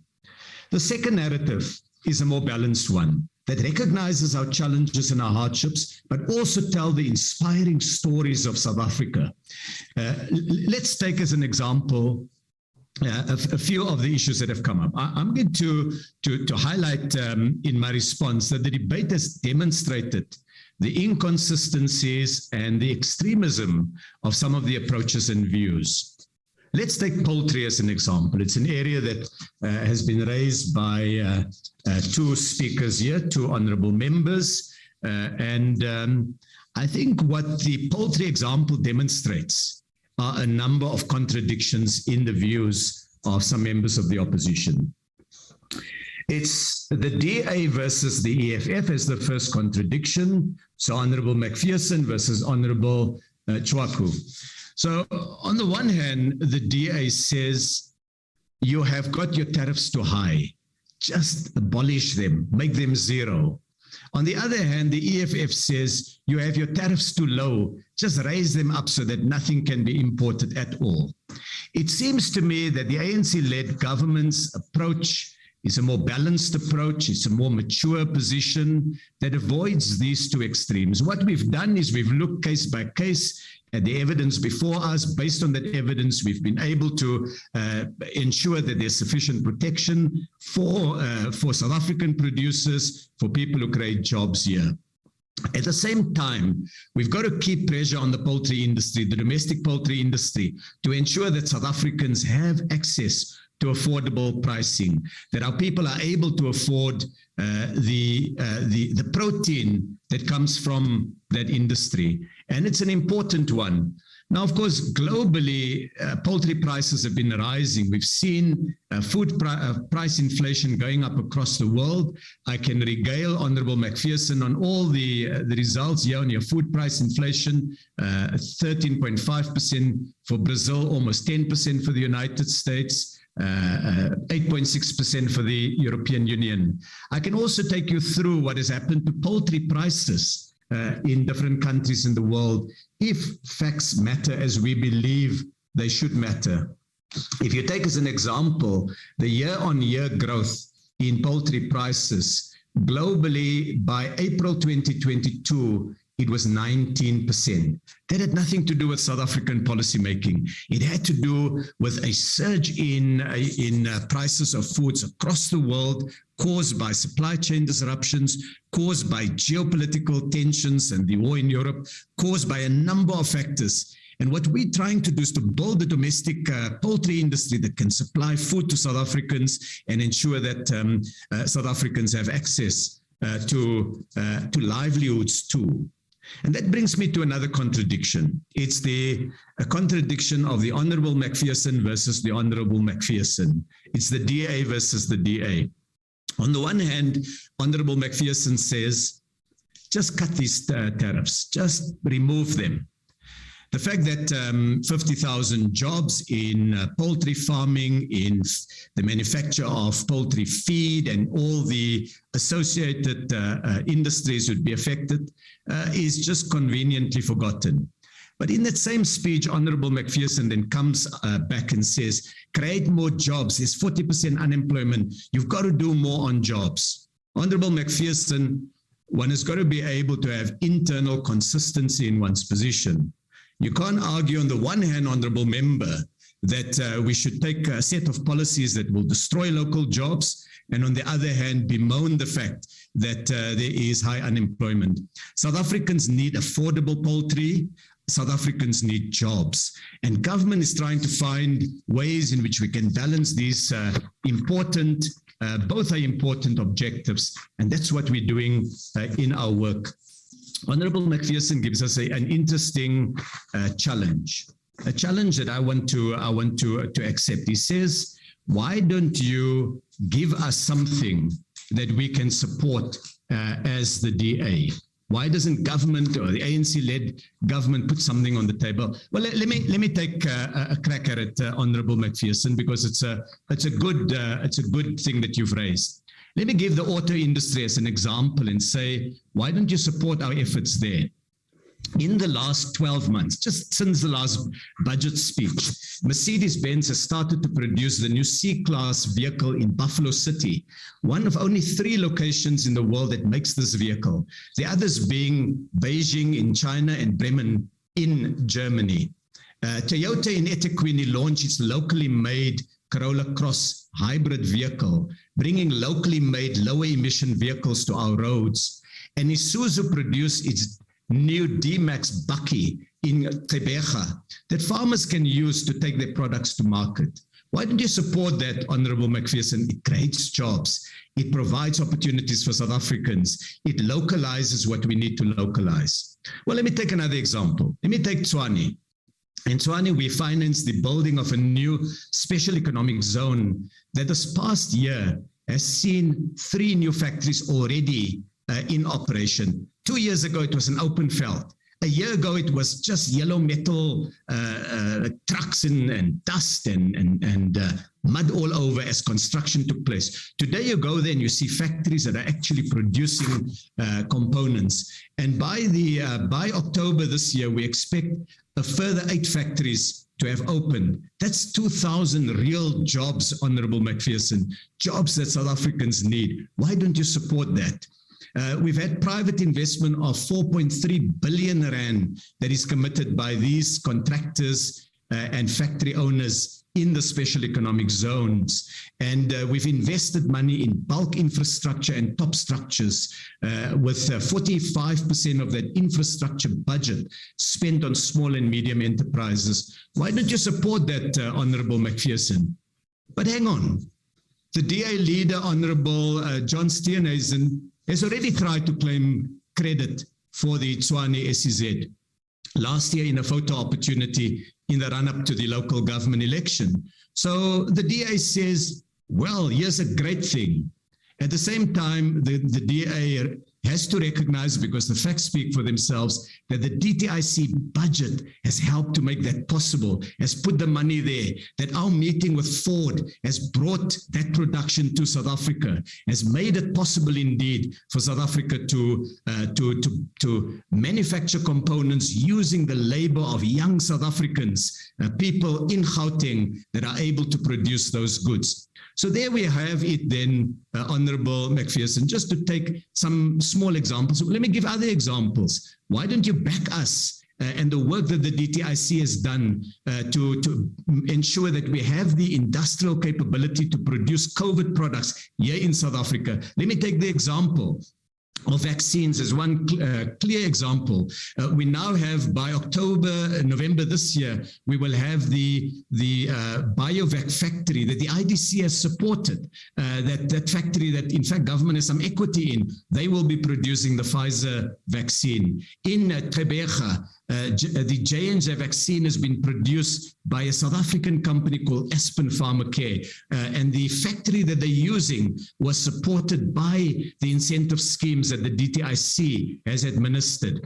We've worked with Patrick Shung-Shong, a South African American who has announced that he wants to open up the Nant SA factory in South Africa. We've worked with AfriGen, who has reverse engineered the mRNA vaccine technology, and they now will have clinical trials early next year. We've been able to produce outside of vaccines, Honorable McPherson, the CPAP ventilators, 20,000 of them that have been used largely in public hospitals. But the other day I was in a meeting with the CEO of a private hospital, and he congratulated government for that effort. He said they too had to use it when they ran out of stocks in their own hospitals. Why don't you support us in this, the fact that the first anesthetic plant on the African continent is open? You ask for things that we can put on the table that you can support. I've put just a small sprinkling of things on the table. I hope you will be able to support us now. Honorable Tring, I look forward to your support for the DTIC budget. You raise an important issue around beneficiation. And I'm happy to say that we provided detailed information recently at the mining in Daba of things that we're doing on beneficiation. Take, for example, that South Africa's first fuel cell factory started production in the Dube trade port using South African PGM minerals.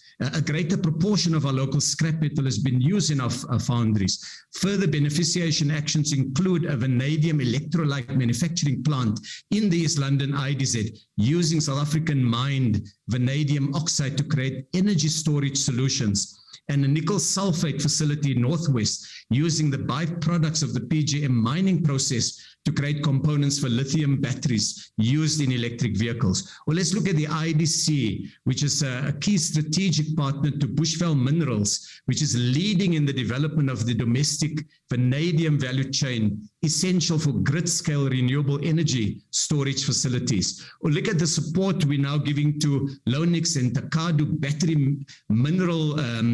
battery material investment, which produce high purity battery grade nickel sulfate, or the support for Gilgamesh that entails the processing of cobalt, nickel, and copper that's earmarked for the electric vehicle and energy storage markets. And I can give many examples in the steel industry, the South African Steel Mills project, the Score Metals one, the support the IDC has given to the aluminium value chain and to Veer Aluminium.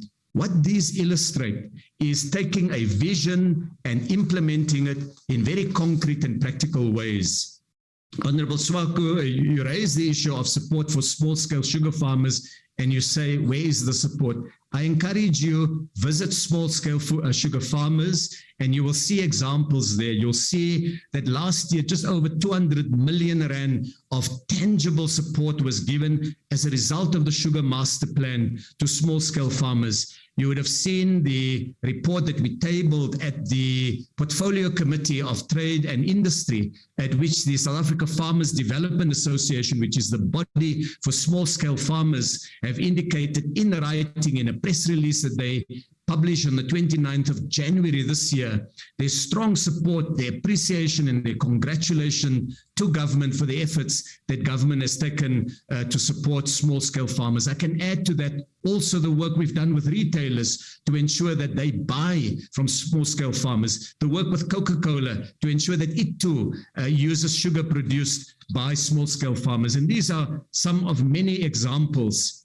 And so really, Honorable Hendricks made an important point that we must get more value from our trade agreements. We agree. We now have a whole set of very concrete actions in our annual performance plan, Honorable Hendricks, that you'd be delighted to know, and I'm happy to provide more information. Honorable Cuthbert, I like what you said, that local is lekker. And you're right that we must ensure that our quality and our price don't disadvantage South Africans, and that we in fact work together to improve the dynamism and the strength of local industry. Because when we buy locally, when we support these programs, we create jobs for South Africans. That 40% of South Africans that need jobs, that are unemployed, they're not going to get jobs out of air. It's out of us building those kind of capabilities. And I hope you'd be able to support us on this. You'll also find that many of the work that we're doing on scrap metal is helpful, and some of those you may well see that we've done work on the areas that you've indicated, but you'll see we've gone even beyond that. Let me begin to wrap up by saying there's lots that we've done, and I wish with these things, honorable members, that there was more time that we can point to the many other excellent examples of work done by the DTIC and its entities, building South African capacity. We've just brought together 50 black exporters in areas like food, engineering, auto components, beauty products, getting them to work together to unlock opportunities elsewhere in the world. We've just had a successful investment conference where we've had more than 300 billion rand committed. And over the last number of years, it's ensured more than 167,000 jobs that have been unlocked in just the support of industry. Your time has now expired. So let me conclude by thanking all honorable members for the support. Thank you very much. I think what this illustrates is we have a plan, we have concrete actions, and I look forward to the support of all members of parliament as we take this journey to create jobs and promote industrial development. Thank you very much. Thank you, Honourable Minister. Honourable members, that concludes the debate and the business of this mini plenary session. The mini plenary will now rise. Thank you. Long live the chairperson. Long live the chair. Long live the chair.